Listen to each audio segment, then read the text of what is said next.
नमस्कार। धान की रोपाई के बाद वो जो पहले 15-20 दिन होते हैं ना, बड़े नाजुक से होते हैं। हाँ बिल्कुल, जैसे छोटे बच्चे की देखभाल करनी पड़ती है वैसे ही। सही कहा। तो आज हम इसी शुरुआती दौर पर बात करेंगे, कैसे पौधों को एकदम स्वस्थ रखें और उनसे ज्यादा कल्ले कैसे मिले, मतलब फसल की नींव कैसे मजबूत करें। हाँ, और हमारे पास जो जानकारी है वो इन्हीं शुरुआती दिनों के लिए कुछ खास कदम बताती है। ये पहले कुछ हफ्ते ही आप देखें तो आगे की पूरी फसल का रुख तय कर देते हैं। बिल्कुल, तो हमारा मकसद यही समझना है कि वो कौन सी तकनीकें हैं जो धान की जड़ों को जमाने में, पौधे को हरा भरा रखने में और हाँ, कल्लों की संख्या बढ़ाने में मदद कर सकती हैं। चलिए फिर शुरू करते हैं, देखते हैं कि रोपाई के फौरन बाद क्या करना चाहिए। हाँ, सबसे पहली चिंता तो मुझे लगता है खरपतवार की होती है। वो नए पौधों का सारा खाना चुरा लेते हैं। इनसे कैसे निपटा जाए? ये बहुत जरूरी है। खरपतवार को मतलब सिर उठाने ही नहीं देना है। इसके लिए जानकारी में प्री इमर्जेंस हर्बिसाइड की बात है।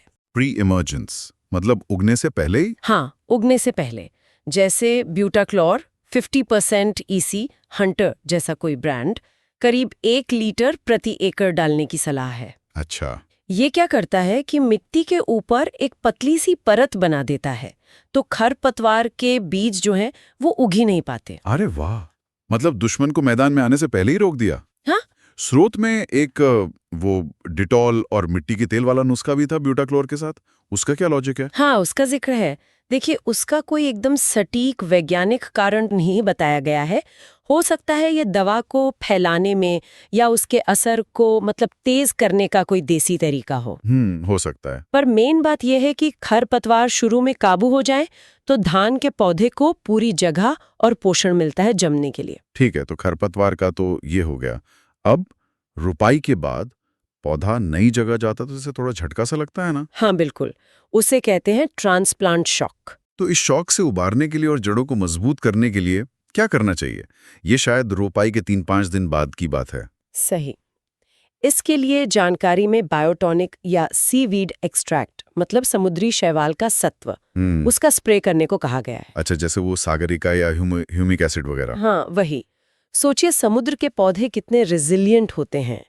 उनके सत्व में वो ताकत होती है, हार्मोन्स, पोषक तत्व, जो पौधे को तनाव से लड़ने में मदद करते हैं। और जड़ें भी जल्दी निकलती होंगी? बिल्कुल, जड़ें जल्दी विकसित होती हैं और पौधा जमीन से खुराक बेहतर खींच पाता है।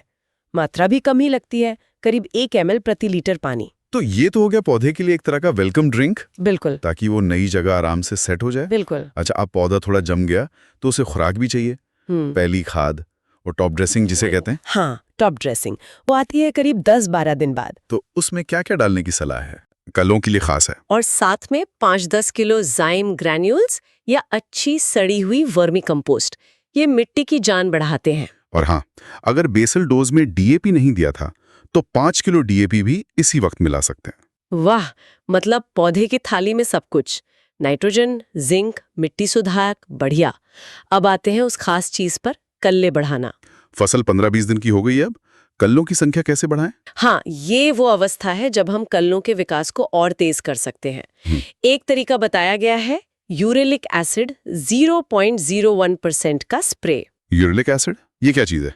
ये एक तरह का प्लांट ग्रोथ रेगुलेटर है, मतलब पौधी की बढ़त को सही दिशा देने वाला। ये कल्लों को फूटने के लिए उकसाता है। मात्रा वही 1 ml प्रति लीटर पानी। अच्छा, में मिलाना फायदेमंद हो सकता है। ये पौधी की अंदरूनी मशीनरी को ठीक रखते हैं। स्रोत में कुछ देसी नुस्खे भी थे शायद, गोमूत्र और छाछ वाला। हाँ, उनका भी जिक्र है। जैसे एक नुस्खा है, 1 लीटर गोमूत्र और 1 लीटर दही, उसे 10 लीटर पानी में मिलाकर स्प्रे करना। अच्छा, हाँ, और इसका असर? दावा है कि 7 दिन में असर दिखता है।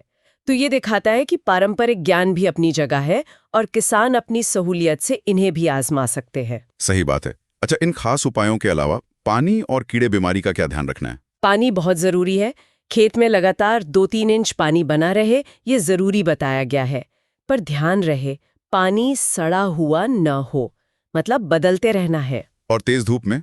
तेज धूप में शाम को पानी देना ज्यादा अच्छा रहता है। और अगर पत्तियों पर कोई धब्बे दिखें, पीलापन आए, तो फौरन कोई फफूंदनाशक इस्तेमाल करें, जैसे ट्राइकोडर्मा या कार्बेंडिज्म। और कीड़ों के लिए? कीड़े दिखें तो शुरू में ही नीम का तेल या कोई हल्का कीटनाशक जैसे इमिडाक्लोप्रिड उसका स्प्रे कर देना चाहिए, देर नहीं करनी। तो अगर हम संक्षेप में देखें तो धान की अच्छी शुरुआत के लिए पूरी एक चेकलिस्ट है। रुपाई के तुरंत बाद खरपतवार नियंत्रण, हाँ, फिर 3-5 दिन पर टॉनिक वाला स्प्रे, फिर 10-12 दिन पर पहली खाद। और फिर 15-20 दिन पर कल्ले बढ़ाने वाले उपाय। बिल्कुल, मतलब एक के बाद एक कदम उठाते जाए। हाँ, अगर ये सब सही समय पर सही तरीके से किया जाए तो पौधे स्वस्थ रहेंगे, कल्ले ज्यादा फूटेंगे और जाहिर है आखिर में उपज अच्छी मिलने की उम्मीद बढ़ जाएगी। और अच्छी बात यह है कि रासायनिक और देसी दोनों तरह के विकल्प दिए गए हैं। सही कहा। आज की इस पूरी बातचीत से एक बात मेरे मन में आ रही है, ये जो स्रोत हैं ये पारंपरिक नुस्खे और आधुनिक केमिकल दोनों को मिलाने की बात कर रहे हैं। तो क्या खेती का भविष्य हमेशा इसी तरह के संतुलन में रहेगा? मतलब हम पुरानी और नई तकनीकें साथ लेकर चलेंगे, या आपको लगता है कि समय के साथ कोई एक तरीका, शायद आधुनिक वाला, ज्यादा हावी हो जाएगा? ये सोचने वाली बात है। ये वाकई एक बड़ा सवाल है। शायद इसका जवाब भविष्य में ही मिलेगा कि कौन सा रास्ता ज्यादा टिकाऊ और प्रभावी साबित होता है। संतुलन शायद सबसे अच्छा हो।